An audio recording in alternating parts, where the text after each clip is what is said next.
여러분 안녕하십니까? EBS 초대석 정관용입니다.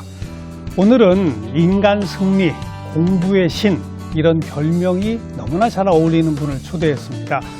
43살에 한글을 배우기 시작했고요. 그런데 불과 7년 만에 수능 모의고사에서 여러 차례 만점을 받을 정도의 실력자가 됐습니다. 그뿐이 아닙니다.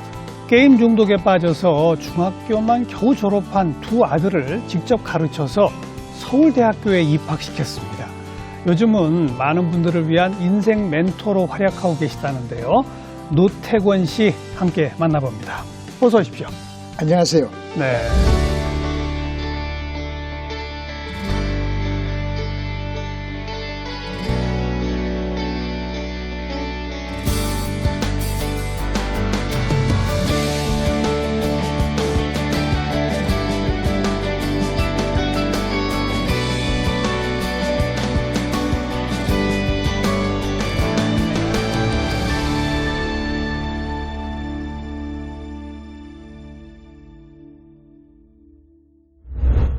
(43세) 한글을 배우시겠다고요? 네. 학교를 안 다니셨어요? 학교는 조금 다녔죠. 그래가지고 조금 얼마나 다니신 거예요? 그래도 한 9년은 다녔습니다. 9년? 중학교까지는 나왔으니까. 초등학교, 중학교? 예, 예. 근데 초등학교, 중학교에서 한글을 안 배우셨어요? 배우려도 배울 수가 없었습니다. 왜요? 저는 초등학교 입학을 하니까 글자들이 그냥 탱자나무 가시처럼 이렇게 엉켜 있는 거죠. 그래서 글자를 읽기는커녕 좌우 상하가 이렇게 구별이 되지 않았었습니다. 그래요? 이제 그 충격으로 말까지 잃어버렸습니다. 그래가지고 말을 못했어요? 예, 거의 벙어리 수준이 이렇게 말더듬이 되었습니다. 그게 난독증 아닌가요? 그렇죠. 아주 중증 난독증이시군요. 예, 저는 그때는 몰랐죠. 그러니까요. 그래가지고 그때가 8살이었습니다. 그 어린 마음에도 이번 세상은 망했구나 라면서 절망감에 빠졌습니다. 이생망? 예. 예. 근데 한글을 전혀 모르고 어떻게 졸업은 하셨어요? 예, 그 당시에는 학교 따로 다녔죠.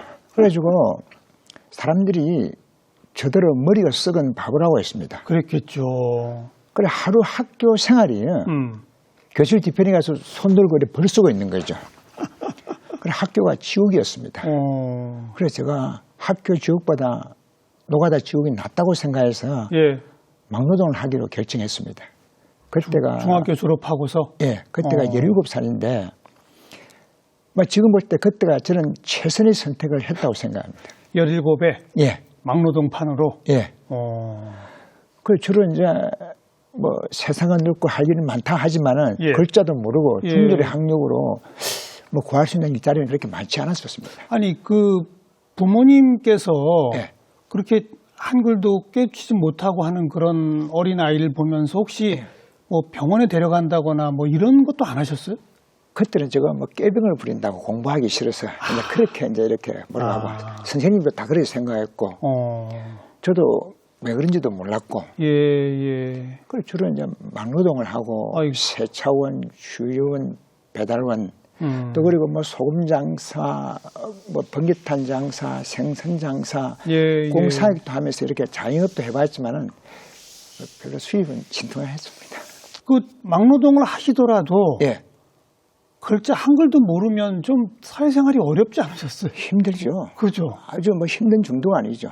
그래가지고 이름도 제대로 못 쓰니까 그러니까 따돌림도 많이 당하고 이제 그런 상황이었습니다. 은행 업무 같은 것도 잘. 저는 은행 업무 제가 볼 이유도 없었고 그냥 현금만 주면 현금을 사용하고 이제 이런 거가 있었습니다. 그럼 17부터 계속 그런 생활을 그냥 수십 년 하신 거예요? 예. 그러다가 43세 어떤 계기로 이제 공부해야 되겠다는 생각을 하시게 된 거예요? 그런데 초등학교 이제 입학한 큰아들이 하루는 집에 돌아와서 아빠 꿈이 뭐예요? 묻는 거예요. 난감했죠. 그래가지고 꿈을 가진 아버지가 되어보자 생각해서 이제 아내에게 전화했어요. 한글을 좀 배우고 싶다고. 그런데 아내가 도서관을 이제 막 다 뒤졌어요. 그래가지고 어떻게 할 것인가 생각해가지고 우리 한글에서 한글이 한글 총 글자 수가 11,172자예요. 그래요. 그 이제 1,500자를 골랐어요. 그 중에 많이 예. 쓰이는 글자? 예, 예. 뽑아가지고 이렇게 A4 용지에 한 장에 한 자씩 써가지고 1,500자를 이렇게 외우는 거죠. 그래, 외우고 까먹고 이런 과정 거쳐서 하다 보니까. 아니. 원래 한글 처음 배울 때는 예. 각야곡여해서 예. 기역, 니은부터 배우고 예. 아야, 어여 배우고 이렇게 해서 조합하잖아요. 예. 그게 아니라 완성된 한글을 예. 그냥 글자 하나씩 크게 써서 외운다고요? 예, 이제 그림으로 입력시킬 수밖에 없었습니다. 그건 난독증 있는 분은 그래야 공부가 예. 되는 겁니까? 예. 그리고 이제 난독증인 사람들은 한문은 잘해요. 그런데 이제 그림 문자고 상형 문자니까. 그래요. 그냥 뭐, 그 이미지를 외우면 되는데 한글은 이제 조합을 자음과 모음을 조합을 하다 보니까 이제 어렵죠. 그 본인이 난독증이라는 거는 언제 처음 아시게 됐던 저는 거예요? 2009년에 알았습니다. 2009년? 2009년에 난독증 용어를 알았었습니다. 그럼 그거는 한글 배우신 후? 예. 그렇죠. 예. 그전에는 이유도 모르고 그냥. 모르죠. 저도 속이고, 남도 뭐 제가 글자를 모른다 어디 가서 이야기할 필요는 없고. 그냥 탕자나무 쐐기처럼 막 예, 그래 보였고. 보이는 거죠. 예. 그리고 글자만 배우는데 5년이 걸렸으니까 또 다른 사람들은 다 바보라 또 생각하고 저도 바보라고 저도 결심을 하고 살았습니다. 그 부인하고 결혼은 언제 하셨죠? 제가 아내는 저 농협 직원이었습니다. 농협 직원? 예, 직원. 이제 아버지 친구분이 이제 소개를 했었는데 예. 저는 처음으로 마스를 보게 되었습니다. 그래가지고 예쁘고 참해서 제가 몇 살 때입니까? 저 34살 때입니다. 34. 제가 이랬죠. 제 나이는 34세, 학력은 중졸, 직업은 막노동꾼입니다. 저희 청혼을 받아주세요 하니까 하루만 시간을 달라 했었습니다. 그래서 그 다음날 저 청혼을 성납했었습니다. 그리고 근데 아내가 그래요? 이렇게 했어요. 뭐 학벌, 직업, 재산 그 따지지 않고 이제 저희 의지, 성실, 노력 등으로 이렇게 저를 평가해서 블라인드 그때 결혼으로 저를 남편으로 맞이해 주었습니다. 조금 송구스러운 질문이지만 부인께서도 참 독특하신 분이네요. 어찌 보면. 아주 독특하죠. 예. 평강공주와 바보 온달이 떠오르네요. 예, 그러니까. 그래 결혼하고 아이가 이제 학교도 다니고 예. 이때 한글 배우고 싶다고 하니까 뭐라 그러던가요? 뛸 듯이 기뻐했죠. 제가 뭐 이제 아내가 뭐 무슨 일을 하더라도 당신을 뒷바라지 하겠다고 했었습니다. 그래서 제가 그때부터 이제 공부를 이제 해가지고 글자를 이제 배우고. 예. 그런데 글자를 배웠는데 공부가 무서웠습니다. 무서워요? 예, 그 글자를 배우는 5년이나 걸렸으니까. 글쎄. 그리고 뭐 바보가 또 공부를 해서 뭐 하겠냐면서 공부에 대한 공포심이 생겨가지고. 그래서 제가 천직이 막노동꾼이지 않습니까? 그래가지고 공부 지옥받으는 노가다 지옥이 낫다 생각했죠. 노가다 지옥은 공부에 비하면 천국이죠. 그래가지고 굉장히 열심히 했었습니다. 그때는 막노동 일은 열심히 하시고 엄청 열심히 했죠. 근데 한글 배울 때는 막노동 하시면서도 공부했겠네요. 예, 했죠. 그래서 이제 아내가 자꾸 꼬시는 거예요. 뭐라고? 공부를 해봐라고. 한글 배웠으니 이제 학업 같은 걸 해봐라. 예. 그래서 제가 1년 동안 망설이다가 그 이제 공부를 결심하게 제가 꼬임에 빠져가지고 공부를 하게 되었었습니다. 그래가지고 중국 공사장을 이제 돌아다니면서 2년 동안 노수 공부를 하게 되었습니다. 그 뭐부터 공부를 시작하신 거예요? 초등학교 1학년 교과서부터 저를 공부를 했었습니다. 그래가지고 공사장에서 한 10시간 이상 일하면서 저는 단 하루에 한 끼만 먹고 딱 2시간만 자고 공부를 했었습니다. 그게 가능해요? 2시간만 주무시고? 공부에 공포증을 없애기 위해서 제가 할 수 있는 방법은 그거밖에 없었습니다. 그래서 아내가 이제 이렇게 필기해 준 노트를 들고 이제 아니 뭘 필기해서 준 노트요? 제가 또 글은 잘 못 쓰지 않습니까? 글 읽는다 해서 글을 쓰는 건 아니에요. 근데 그래 조금 이렇게 큰 글씨를 써주고 그런 그거를 안에 써준 노트를 들고 이제 이렇게 공부를 하고 저한테 또 이렇게 많은 또 좋은 점이 있었습니다. 뭐요? 막노동은 사무직과는 달리 일을 하면서도 머리는 쓸 수 있지 않습니까? 물론이죠. 그러다 물론이죠. 보니까 24시간 공부한 셈이 되었습니다. 이야, 그렇게 해서 네. 초등학교 1학년 교과서부터 시작해서 네. 고등학교 교과서까지 전부 다 공부하시는데 얼마나 걸리셨어요? 2년 걸렸습니다. 2년 만에 그게 돼요? 저도 깜짝 놀랐습니다. 그래서 제가 이제 공부하는 스타일이죠. 모든 분들이 궁금해 하시는데, 예를 들어서 길을 걸어가다가 뭐 장동건, 김혜수 씨를 보잖아요. 그럼 우리는 머리 끝부터 발끝까지 0.1초 만에 싹 다 볼 수 있다고 우리는. 그렇지 않습니까? 이렇게 순식간에 다 보잖아요. 장동건 배우. 예. 그 잘생긴 얼굴 예. 쫙 보죠. 딱 보죠. 예. 그러니까 제 공부가 그랬었어요. 저는 막노동을 마치고 공부할 시간이 들어오면 책 페이지를 펴면 순간적으로 한번 보면 사진이 팍 찍혀요. 한 페이지가 다 들어와요? 예. 그런데 그거는 왜 그러냐 이렇게 하니까 그죠. 배우겠다는 그 간절함이고 예. 공부를 끊어놓으면 안 된다는 그 절박함, 아내에게 보답해야 한다는 그 절실함, 예. 그리고 육체노동에서 오는 고단함, 공부에 대한 그 공포감, 하루 한 끼만 먹는 그 배고픔에서 오는 그 집중력이더라고요. 그러니까 2년 만에 그 모든 과정을 다 마치시고 네. 수능 모의고사 만점? 한 7번 정도 만점 받았습니다. 직접 수능 봐서 대학 가실 생각은 안 하셨어요? 했죠. 이제 그렇게 이제.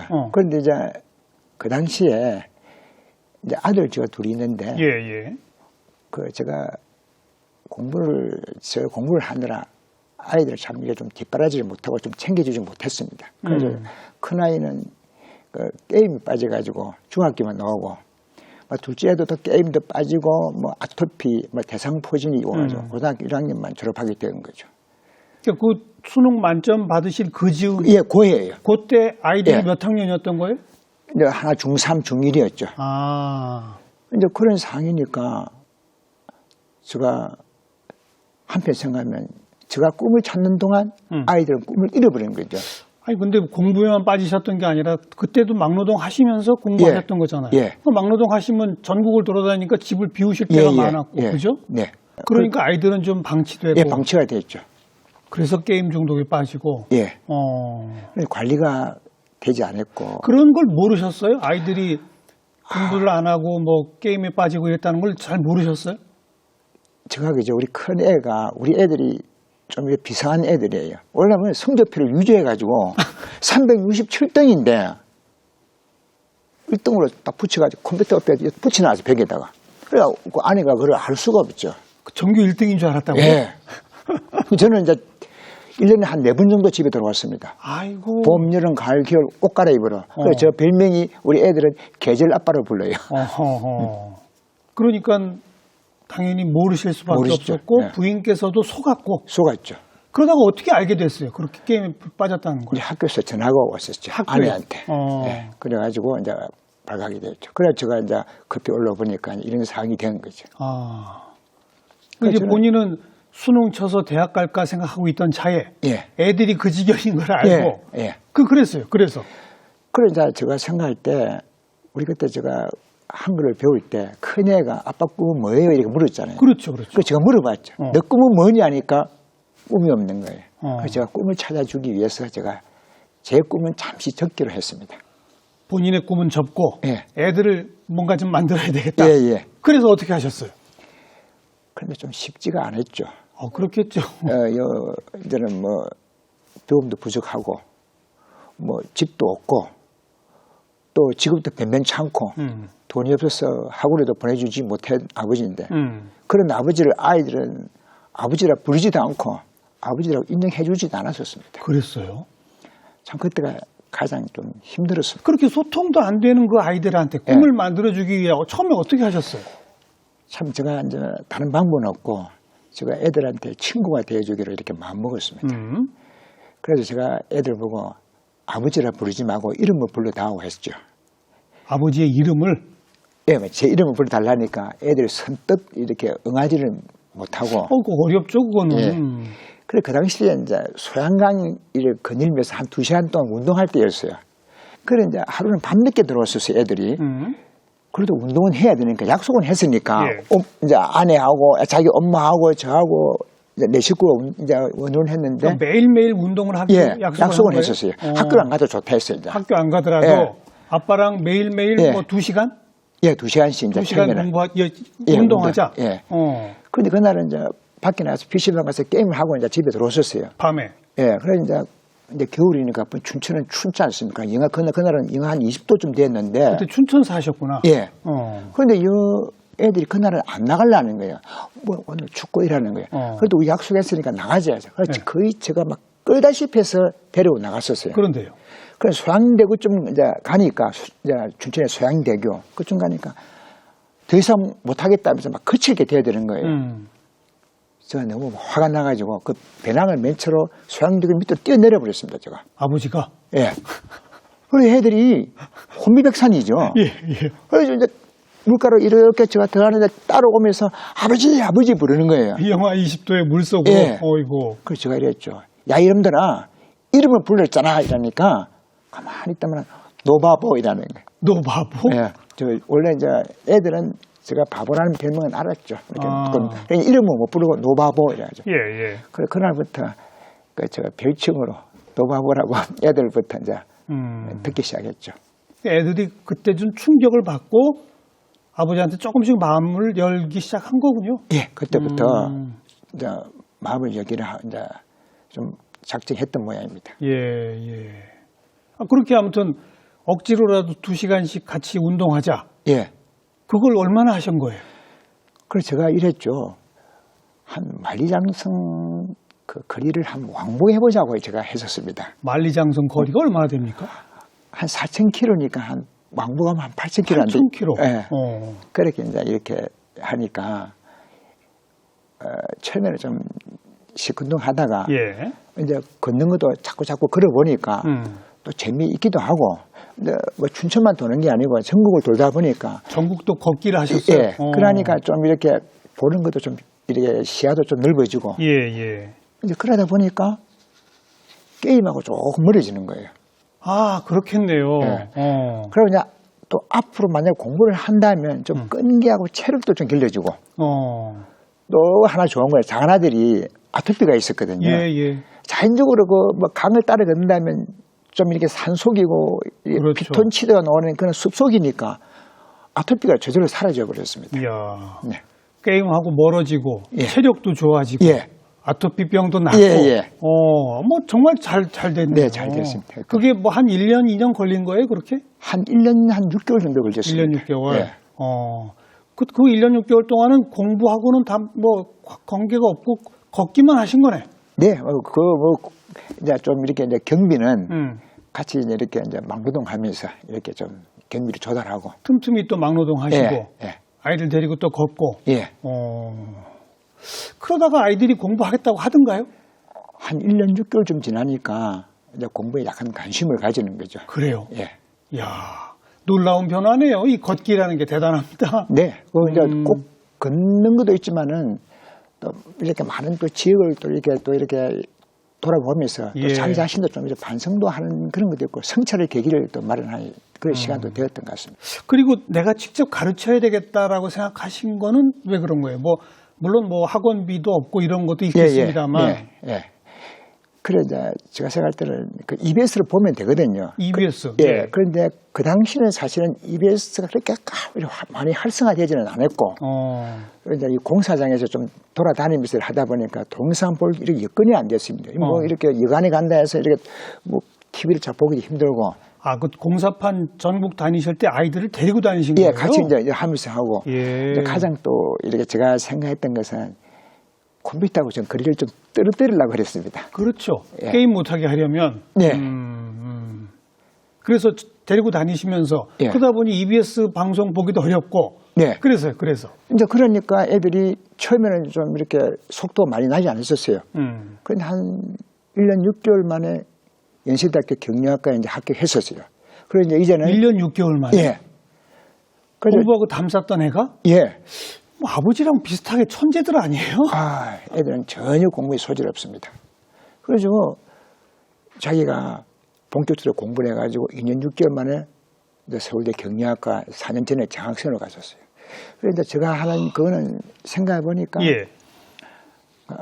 아버지가 그 자식들한테 그 보내는 거는 뭐 간절함이랄까. 아내가 저한테 저런 이 간절함이나 이제 제가 자식한테 저런 간절함이 그런 게 좀 코드가 좀 잘 맞은 것 같습니다. 처음에 공부시킬 때는 어떻게 시키셨어요? 저는 공부할 이유를 스스로 찾아보게 했습니다. 어떻게 해요? Y가 분명해야 How를 찾아봅니다. 왜가 분명해야 어떻게를 본다? 예. 공부할 이유가 분명하면 시간, 장소, 방법에 관계없이 공부에 전념합니다. 그 공부할 이유를 어떻게 저는 깨우쳤어요? 아이들한테. 제가 이제 이랬죠. 저는 제가 공부했던 그런 이제 이야기를 많이 해줬죠. 그래서 그런 게 또 많이 도움이 되었고, 구체적인 방법은 저는 축구를 치면 저는 공격형이 아니고 저는 수비형입니다. 빗장 수비입니다. 한번 머리에 들어온 거는 이제 바깥으로 못 나게 하는 그런 스타일이거든요. 그래서 이제 인천 상륙작전을 지휘한 메가다 장군이 작전에 실패한 지휘관을 용서할 수 있어도 경기에 실패한 지휘관을 용서할 수 없다면서 한번 들어온 거는 반드시 내가 잡아야 된다. 그러니까 머리에 들어온 것은 종신형이죠. 저는 가스방 없습니다. 무조건 안에 들어오면 잡고 늘어져야 된다. 그래 애들한테 그런 점을 많이 부각시켜주고 우리 애들한테 마지막으로 제가 해줬습니다. 약속을 제가 해줬습니다. 어떤 약속이요? 너 있잖아. 만약에 컴퓨터만 스마트폰만 옆에 없다면 내 1년 만에 서울대가 아니라 서울대 할배대학도 내가 보내줄 자신이 있다고 했죠. 뭐 게임만 끊고 스마트폰 이거만 좀 제쳐두면 저 지금도 그런 제가 자신이 있습니다. 그래서 애들이 그렇게 잘 따라줘가지고 뭐 제가 잘 가르쳤다 보다는 잘 따라주었어요.